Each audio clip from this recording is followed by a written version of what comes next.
Atlantic মহাসাগরের পারে দাঁড়িয়ে নবীর সাহাবী উকবা ইবনে নাফে বলছে যে, হে এলাকাবাসী, তোমরা বলো এই সাগরের ওই পারে আর মানুষ আছেন?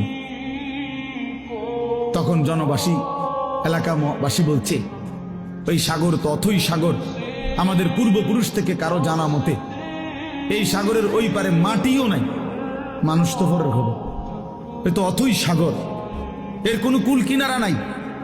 হযরত উকবা ইবনে নাফে 22 বছর বয়স্ক সাহাবী, পুরো আফ্রিকা বিজয় করে এই আটলান্টিক মহাসাগরের পারে দাঁড়িয়ে নিজের ঘোড়ার 2 পাও ভিজাইছে, ঘোড়ার পাও সাগরের পানিতে ভিজাইয়া এরপরে আল্লাহকে বলছে, আল্লাহ, তোমার বান্দারা সাক্ষী দিছে সাগরের ওই পারে নাকি কোনো মানুষ নাই, এই জন্য আমি থেমে গেলাম।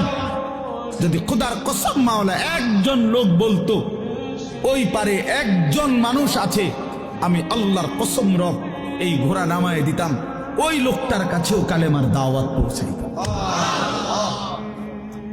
একজনের জন্য আমি সাগর পাড়ি দিতে রাজি আছি, কিন্তু কেউ তো বলে না আর কোনো লোক নাই, এজন্য থেমে গেলাম। এই ছিল জিন্দেগি বন্ধু।